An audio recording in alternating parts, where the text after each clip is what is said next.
What is up, fam? Let me turn off my heater because I don't know if you'll be able to hear me or not.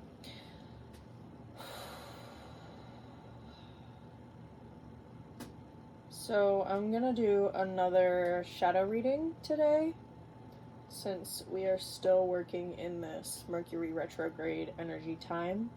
But again, this is going to be timeless. You can watch this at any time that you feel called to do shadow reading.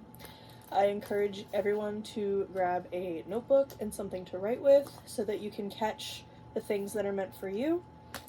Leave the rest for whoever needs it. And yeah, so I'm going to be burning some pine leaves, some nettle, lemon balm, and mugwort. I was burning sage when we first started filming. So I'm probably not going to use too many cards like I've been doing. I kind of want to just work through this energy, right? So there's been a lot of things coming up for me personally today. I've been processing a lot of information, and I don't exactly know how to go about this video right now. And if you hear barking, that's just my dog barking at things outside. She's okay. I think I want to actually look in my notebook here for some of the things that I have been working through personally.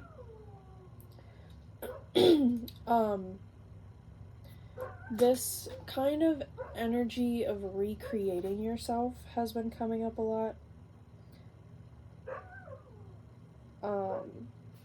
I'm hearing, like, personally, people may have told you things like how you should do things or how they do things, and maybe you've tried on those things and you realized that they're not your things, right? And that's okay. Not everything is for you. And there's sort of this discernment that we are gaining from this period of time, right?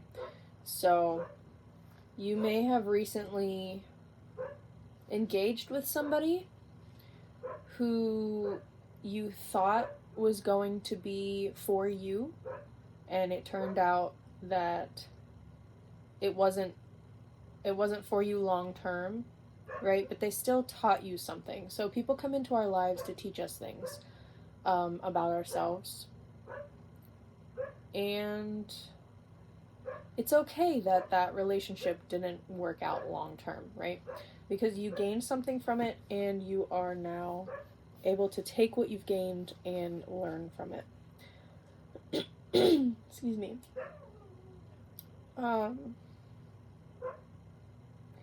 So there's this pattern.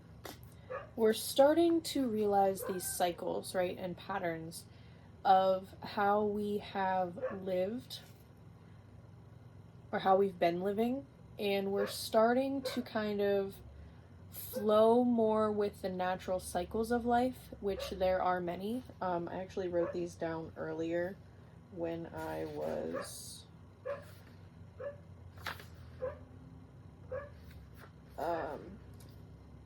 was kind of assessing my own spiritual practice, right? And I wrote down flowing with cycles. So there's many cycles. There's a life, death, life cycle. There's the moon phases. There's the cycles of the planets around the sun. There's the days of the week, which are also correlated to the planets. There's women's menstrual cycle. There's all the seasons. There's months in a year. And so we're learning how to kind of move in flow with these cycles, right? And you may be somebody who you might have tried to do this before, right? And you started to feel kind of like crazy because you're like, oh wow, this is weird. Like, it's almost like when you first learn about working with cycles, it's almost like you feel like you're trying to control things. but really you're just becoming aware of the fluctuations. And that can be a little disorienting at first. So many times in my life I have tried to kind of flow with these cycles, the moon cycles, my own personal cycle, doing things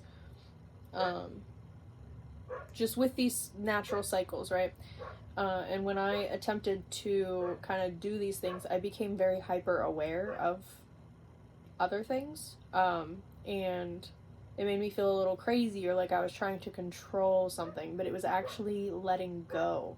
And it was realizing that it's natural.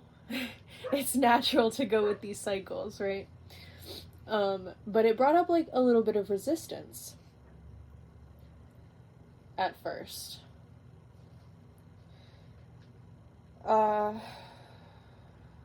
So as I was sort of understanding how these cycles work, I was thinking about what the best times to release or let go of things are. And I personally asked ChatGPT to help me with this a little bit, and it gave me a few things. So with decluttering, you can work with the waning moon. So 2 weeks after the full moon, as the light fades, is the natural time to let things go. Symbolically, this clears out what no longer serves to make space for the next cycle.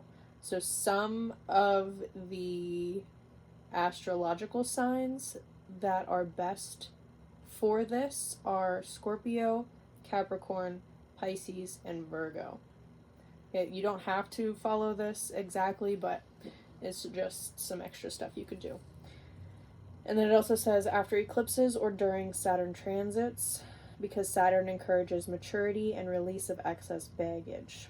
And then during a Virgo season, so late August to September, is also excellent for organizing, simplifying, and grounding your space. That is the best times to release or let things go. And I was also reading Marie Kondo's book today. I have it over there. But in it, she says, the true goal should be to establish the lifestyle you want most once your house has been put into order. And I was reading this book, Marie Kondo's book, and I found myself feeling a little frustrated because her philosophy basically is for people who have never really moved a lot, right? So it's for people who have lived in a home and they're going to live in that home for the rest of their lives, kind of thing. Not that people don't move, but I think that's sort of like what she is geared toward. And for me personally, I have lived in a different place every year. my previous self, right? I've always been in this sort of a liminal transitional space, and that's because I'm living on my Uranus line. So change is kind of something Uranus loves.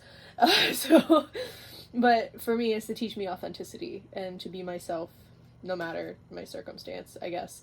It's been pushing me more toward this kind of practice. But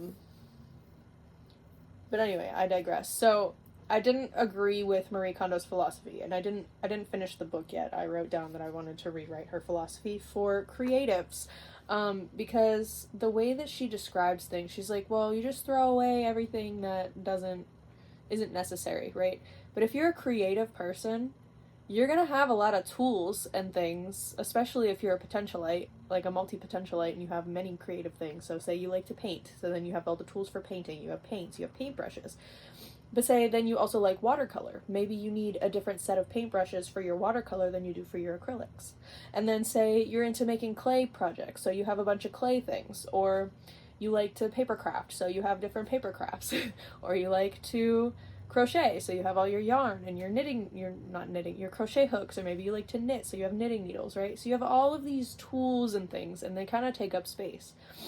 And I was thinking about that, and the way Marie Kondo is like, oh, well, even if you just find ways to organize things, your house is still going to be cluttered.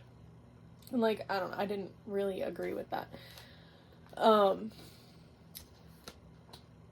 But yeah, so I kind of want to explore letting go and what it means to let go, and why maybe we want to let go, or why we have the urge to let go of things, or maybe you're not feeling comfortable in your space.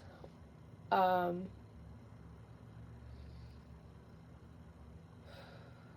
we're going to explore that. I'm going to pull 2 cards from this Terra Volatile deck. Excuse me. And see what comes out in regards to letting go, decluttering our lives. Make sure these are... They look pretty shuffled. I don't think I've used this deck in a really long time. It's a really gorgeous deck. I have no idea where it came from, to be honest. I just reorganized all of my decks today, and I'm kind of really stoked with how they all look over in the corner over there. But yeah, so letting go. Kind of want to just explore and see what comes out. All right. We immediately got 2 cards. We have the Page of Swords and the Knight of Swords. Okay, so a lot of this is mental. This reminds me of a thing, actually, that I wanted to bring up. So, we talk a lot in the spiritual community about grounding, correct? So, it's important to ground yourself, and oftentimes we think of going outside and putting our feet in the earth, and that is a physical grounding. You can do things like yoga, you can take a bath. These are all physically grounding things, right? Meditation, deep breathing type stuff. But no one ever talks about not psychic grounding. Maybe you're a psychic person, so you're constantly in your psychic space. The words are spiritual grounding, right? For a lot of us creative people, we spend a lot of time in our psychological states, right? In our emotions, in these different energies to create, right? We're in this state of creation, and it's kind of almost an out-of-body experience. And so no one ever teaches us how to spiritually ground ourselves. You may be a person who constantly is outside putting your feet in the ground, or maybe you have a grounding mat that you sleep with. I recently got a grounding mat and started sleeping with it, and that helps ground my physical body. But I notice that, personally, my spiritual self or my spiritual sense is not as grounded, right? So I'm into this practice of doing tarot, but I'm constantly being pulled away from it because I'm not grounded in, oh, this is my job, this is what I want to do with my life, right? I'm constantly being pulled away from it, from these outside voices that are not mine. So like the people who might be afraid of this kind of thing, or the naysayers, you know? So this is kind of reminding us that we're still at this kind of beginning stage of this, right? So we may have been physically grounding ourselves. And I'm seeing, I don't know if this is a giant. I'm assuming it's a giant. And he sort of has like this stab wound in his head, right? So that's the I'm picking up the outside energy, the outside people that are telling us that we can't do this thing. They're stabbing our third eye, basically, and taking our power away. Not really taking our power away. That's not exactly how I want to word that, but I think that's how that wanted to come out. Is you're allowing people to disrupt your own understanding of your life, right? By letting their ideas incept your brain, incept your thoughts. And that's kind of a normal thing when we're just beginning something, right? The the page is in relation to the Fool. You're just starting your journey. We also have the Knight of Swords here, which is interesting. I don't think this deck was shuffled very well, but that's okay. We're going to work with it anyway. So both of these cards are about how we are embodied, right? We're still at the beginning of this journey, and we're still learning how to kind of work with these energies and these things. The Knight of Swords is like the level up from the Page of Swords. So, but it's also kind of like a volatile energy where it's like it could go one way or it could go the other way. So while you're here in this beginning state, you could allow people to disrupt your flow of energy, right? We were talking about the cycles earlier. You could allow people to disrupt your personal cycles. Or you can take what they say and learn from it and run. So I've been learning recently. Hello. My dog just walked in. I gotta let her in first. Bless you. There you go. Go ahead. Come on. Close the door. Okay. So, you could allow people to disrupt your energy, right? By allowing their thoughts to get into your mind. Or you can take these experiences that you're experiencing and you can say, okay, this is what I experienced. You can thank that person for showing you something. Maybe that particular direction that you thought you wanted to go in wasn't the correct direction. And that's okay. You're allowed to change your mind and turn around and go another direction.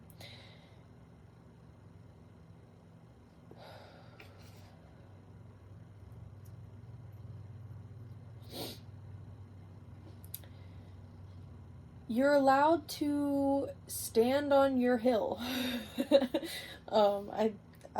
This guy, he looks like he's like standing on a hill. I'm so drawn to this image because it's like he defeated his enemies, the voices that are deterring you from doing your task, right? Your divine mission, whatever that is. I wrote down another thing here. I am grounded in truth. My path is sacred, even when it's unseen. I trust the unfolding of my purpose. You want to see it more as play, as divine play, right? You're not being deceived by these people who you may think may be deceiving you. Their perspective is their own, right? Just like your perspective is your own. So we kind of have to like do this dance where maybe we're dancing with this person who we think is a good partner, and you step on each other's feet, and then you get upset with each other, and then you can either work it out, or you can go your separate ways. And sometimes when you go your separate ways, that's not a punishment, right? You're not being punished. You're being shown that maybe there's a different way. Maybe that's not as aligned for you as you thought it was. Even if it's something you manifested, right? Say you manifest a specific kind of experience, a specific kind of interaction, and then once you get that interaction, you realize, hey, I don't think this is what I want. That's the divine dance, right? You manifest something, you get the thing, you dance with it, you realize, I want this, I don't want this. And either way is okay. You can continue on with it, or you can change your mind. And I've repeated this message 3 times in a different way, so hopefully whoever needed to hear that can hear that message.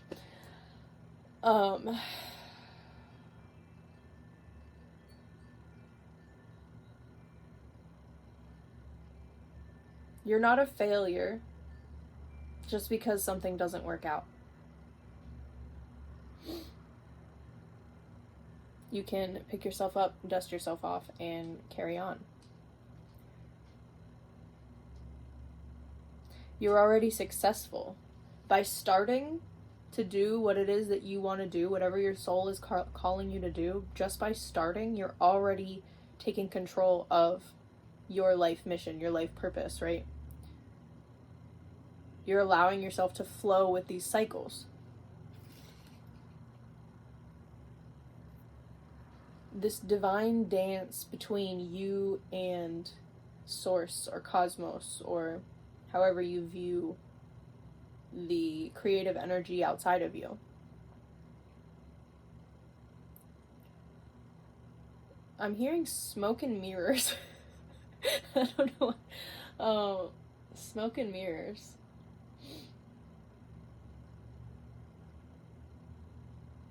Because I was seeing the smoke here, and these clouds in the background of this card also remind me of smoke. And I'm seeing winter.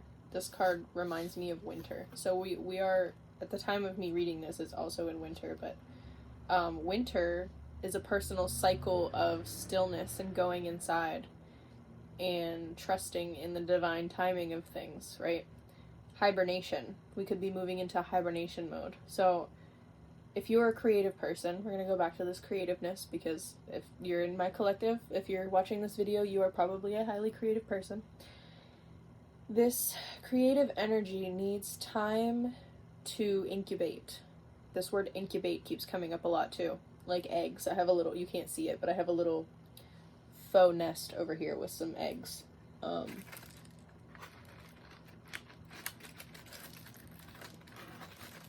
a little highlight egg. Right, so eggs need time to incubate. So creative ideas are like this egg, or like a seed. You could call it a seed too. They need time, they need warmth, they need love, they need care. So when we have a creative idea, instead of just going out and shoving it out into the world, you have to let it incubate. You gotta let it sit. You gotta write about it. You gotta think about it. You gotta paint about it, right? Until the idea comes to life, or until your egg cracks and becomes a chick, or an alligator, or whatever kind of egg you have, right?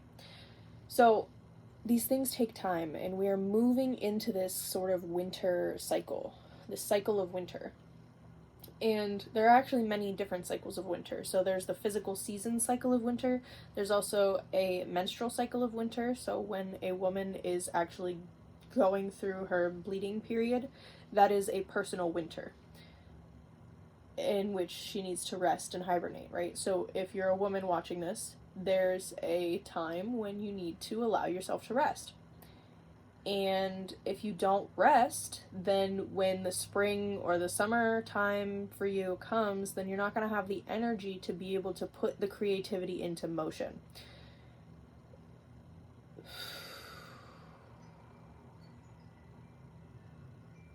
If you don't sit on your egg during the winter period, it's not going to crack and become the chick that it's meant to become, right?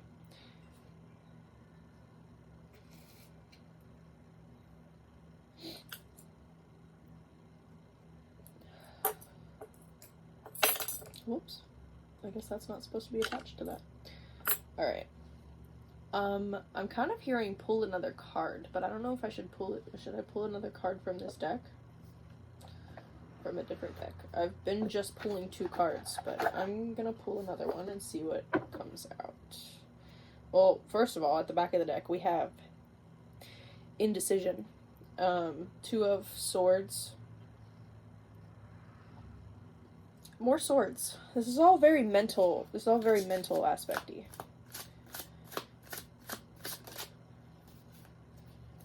Okay. Thank you. I'm seeing a snake. A cat. So we have the 9 of Pentacles, and I picked it up in reverse. 9 of Pentacles is about what comes into fruition for us, right? After harvest season. So if we're talking about going with these cycles in this winter and going in and not having your egg incubate properly, right? This is confirmation of that you need rest. Rest is important. If we're not taking the proper rest, if we're not allowing ourselves, if we're not grounding our spiritual energy, right? Not just the physical, also the spiritual, right? They are connected but not connected, right? So I think this also goes with our emotions. Like, emotions are not just bodily, right? They're also kind of a mental thing. So we kind of have to balance this physical and mental at the same time to reach a state of equilibrium.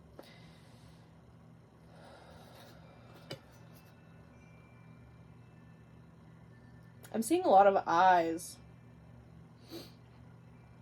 So we're being, I don't want to say we're being watched, but we're being watched by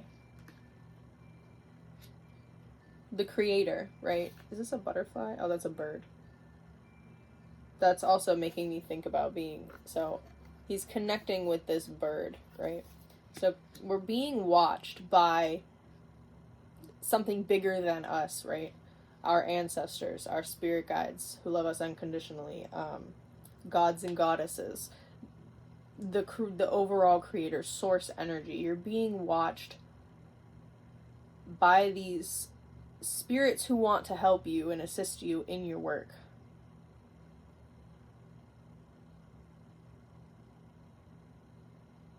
And they're telling you that it's okay. Like, what you want to do in the world is okay. If you were, I wrote this down too. Some of these things were from another video that I watched. But these messages are like for me too. Wait a minute.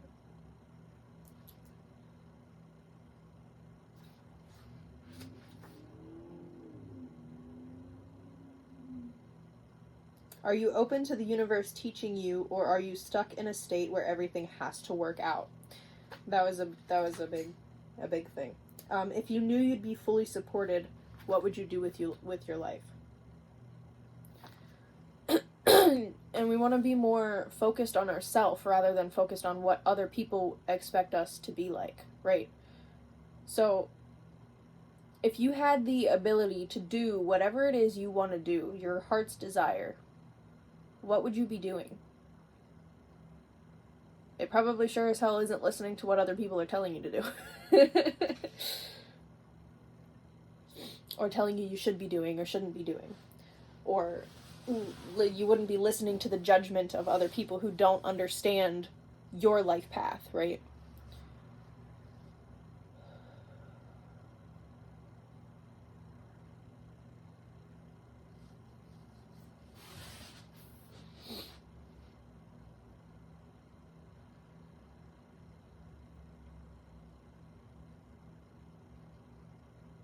You are in the process of taking back your power and growing your garden. So you're sitting on your eggs, right? You're protecting whatever it is that you're creating right now. And once it's ready to be shown to the world, you will know. If you've been grounding yourself spiritually, physically, you will know when the time is right. Because it will just click. It will just make sense. You won't have to force it. You won't have to push it. It will just fall into place naturally. Because that's part of the cycles. I'm hearing about false starts too. I watched a video, this girl talking about how when you manifest something, there's sometimes a false start where you think the thing that you are manifesting is starting to appear, but it's not its final form yet. So you have to be patient and allow yourself to be guided there naturally.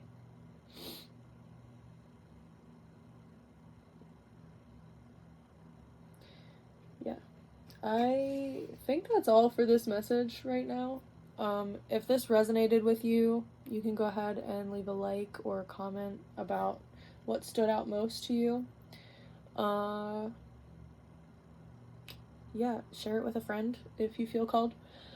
But I'm gonna leave it there. I hope you have an amazing day, night, evening, winter cycle, summer cycle, wherever you are in your time zone, place. I love you so much. Shadow and light, my friends. Take care. See you in the next one.